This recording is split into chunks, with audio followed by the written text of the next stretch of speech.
Finish it Friday. I'm stitching it my way. Just wanna be sitting with needles and knitting. Hello, my yarn lovers, my fiber artists, my crafty and creative people. I am recording this video for Finish It Friday. So you know what that really is.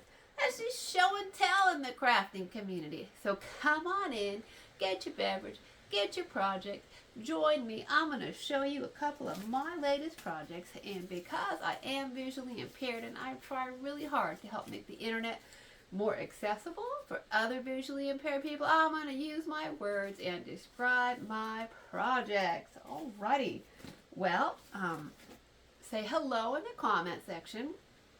Let me know where you're watching from. So say, hey, I'm from Ontario and I'm knitting a scarf, right? Because it's Finish It Friday, let me know. Do you have a recent finished object? Like, did you finally finish knitting that cable afghan that you've been working on for like 2 months? Woo! Does it ever feel good to cast off those long-term projects, right? Yeah, I've had some of those, and it's like good to be done with that, right? Like you thinking like, ooh, seemed like such a good idea to start that thing. And then you're just like, ooh, I want it to be done. So let me know if you got one of those. Or hey, maybe you just tied up your first crochet hat, and if you did, congratulations. I'm super, super happy for you. So if you're a returning viewer, thank you so much for choosing to come back, hang out, and spend a little of your day with me. And thank you for your patience while I briefly introduce myself to anybody who might be new to my channel. Hi, my name's May. I love yarn, I love to knit and crochet, and I also happen to have been born visually impaired. I am completely colorblind and blind by the light. It's a little bright still for me to record, but you know what? Hey, we can definitely do this. I've lived in the sighted world my whole life. So, for this week, well, if you don't know yet, I have been knitting for like 16 years now. I say I'm new to crochet. I'm not really new to crochet anymore. It's been like a year almost, right, since I've been really focused on crocheting. I say I do talk about the dishcloth that I made in December of 2023, but I did that one dishcloth and it was so frustrating and so hard I gave it up again for a whole another year. Really didn't seriously pick it up till the summer of 2024. So I think we're almost a year now into my crochet journey where I'm taking it seriously. So, you know, by now, I don't really consider myself a beginner anymore, but I don't know that I'd consider myself an intermediate either. I'm probably like in that middle beginning intermediate range, right? So I know how to single crochet, half double crochet, double crochet. I can do the front post double crochet. I can do the V-stitch. I can do the granny square and the granny stitch, right? I can do shells. I can do some of those basics, but I know that there's so much more to crochet, and so I'm really challenging myself to find new, interesting, different stitches.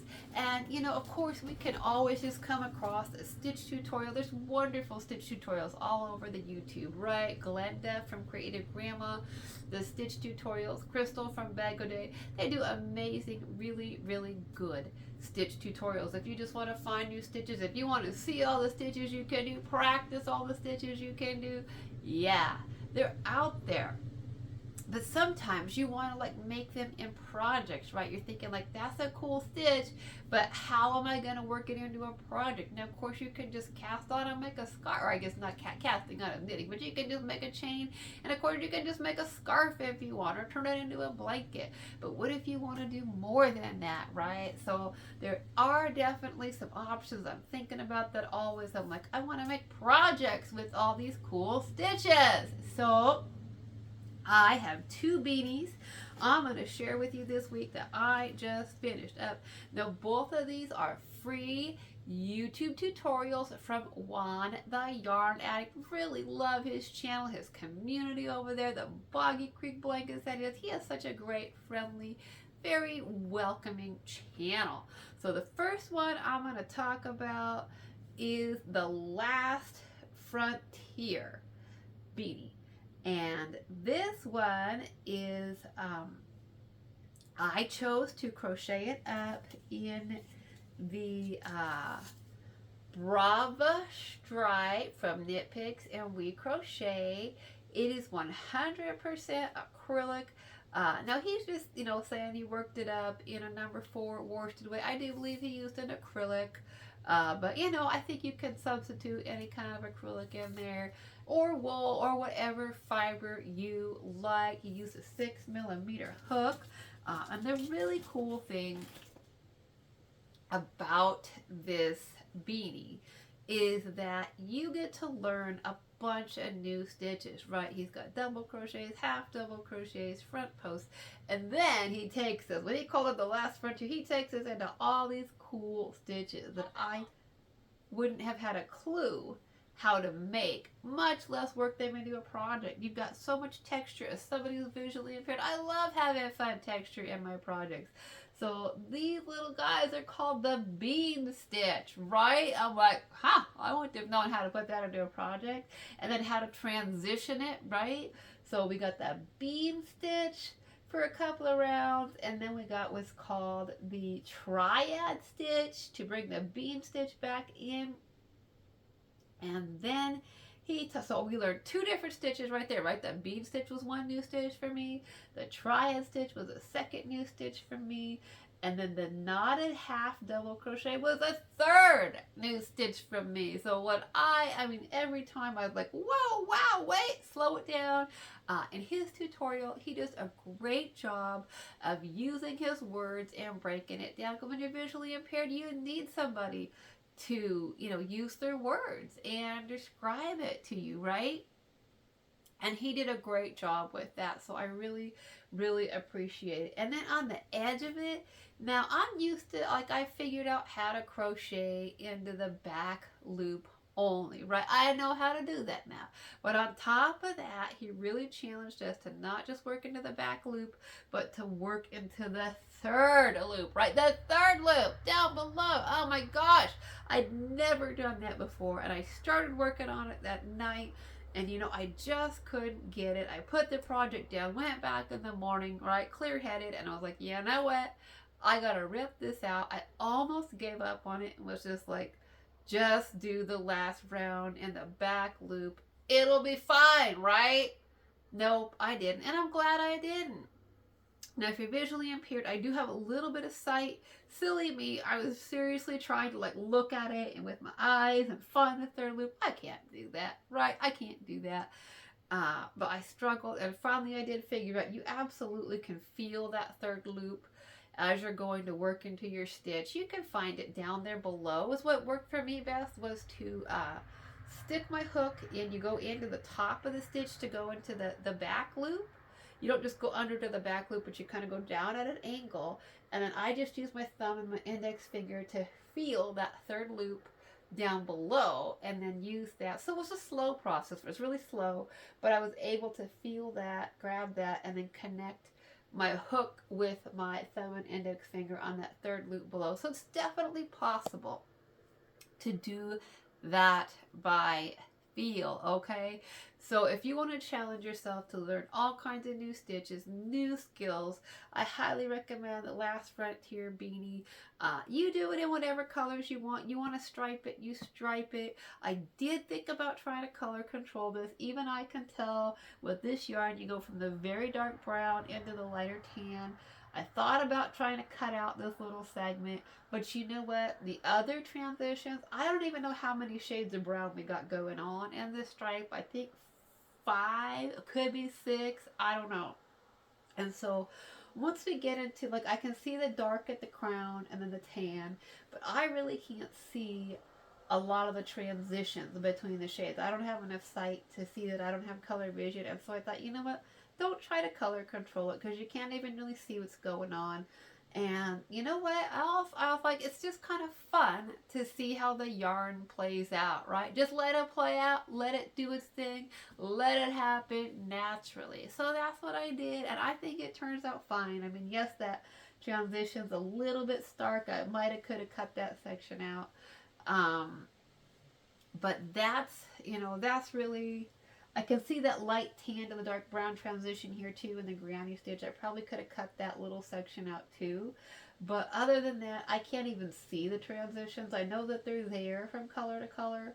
But I think that the striped yarn I think is a fun one to play, right? If you're gonna have all this varying texture and stitch, you might as well put in some fun self-striping yarn too, and just, you know, just let it go with the stitches. So that's beanie number one. Beanie number two is made, oh gosh, I can't remember right now what he called it, but I will look it up. I'm going to try very hard to link up the tutorials from him onto this video. But this one is made with the Alpine stitch. Okay, I've heard of the Alpine stitch. Crystal talks about the Alpine stitch. She likes to work it.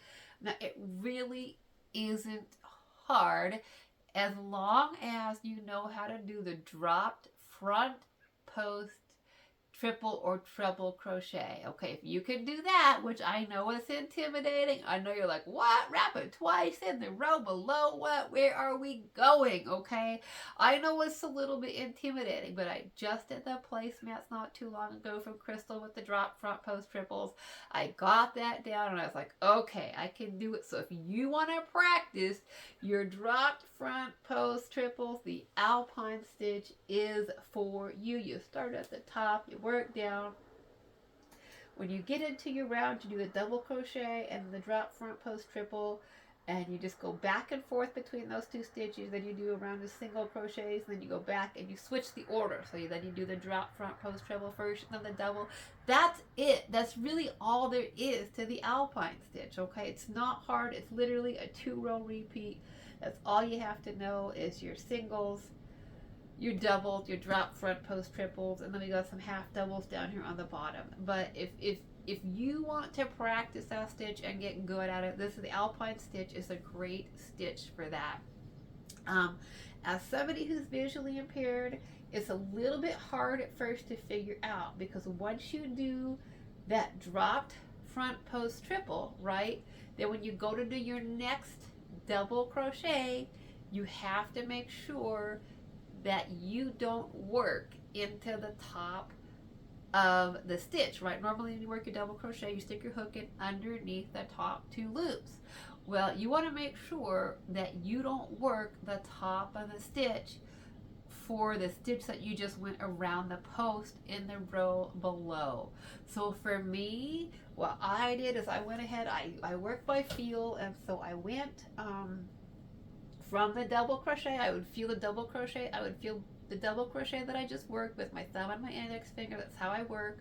And then I would slide them behind the front post dropped triple that I just worked, and I'd feel that stitch, make sure I didn't work that stitch, and then I'd slide my thumb and index finger over. That's how I always crochet anyways. And so I could find that stitch tactily. Worked much better for me to do it that way. And then when you get to the, after you do your round of singles in between, you go back, you just switch the order of them. So if your first stitch was a drop front post triple, then the next time your first stitch is going to be a double. And you never work a double into a double, right? You switch them back and forth.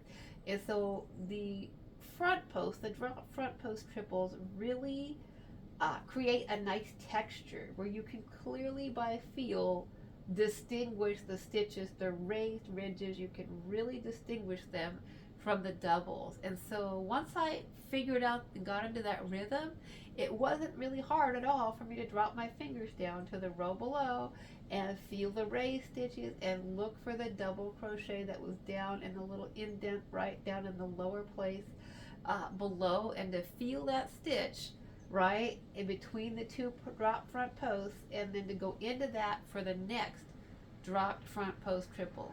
Okay, so you really can, once you understand how the pattern works out in the Alpine stitch, you absolutely can do it by feel. It is a little bit slow because I would have to really feel. I had to do a lot more work by feel on the Alpine stitch to find where I'm going, which stitch I want to go around the post of, and then make sure I skip that next stitch.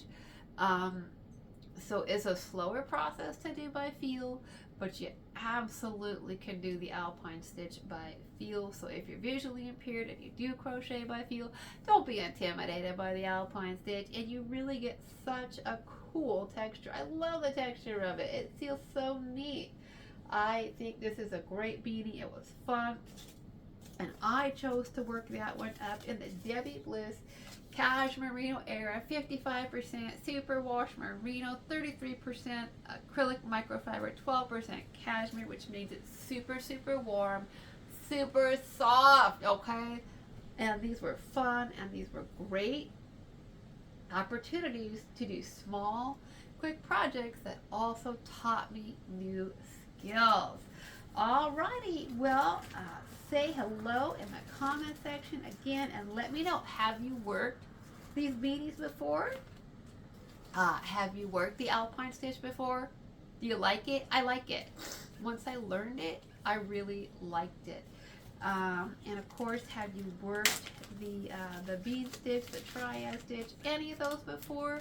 I'd love to know, are you interested in like increasing your stitch repertoire? You know, are you interested in learning new stitches, taking on that kind of challenge? I encourage you to do it. I know we easily can kind of get into our comfort zone, right? But I hope on this channel I can encourage you to build your skills and take on new stitches, new projects, okay? So let me know if you've worked the bean stitch or the Alpine stitch or any of these stitches below. I'd love to hear from you, or on the weekend because it's Finish It Friday. So let me know, what are your weekend plans? Are you going somewhere? Are you staying home? Are you doing the yard work? Or you got a vacation coming up? Tell me all about it, my friends. Alrighty, well, you know what I like to end with. Creativity is for everybody, whether you see or you see like me, which is not so much and not in color, or you don't see at all. Creativity is for you. And whether it's knitting or crocheting or sewing or quilting or beading or sculpting or painting or whatever it is that you do, today is a great day to craft and create. And as you know, I will put the camera on pause and I will turn on the light and show you the beanies. Okay, here is the last frontier beanie in the Knit Picks We Crochet Brava stripe in the color Cafe, which is just 5, I think at least 5 different shades of tans and browns.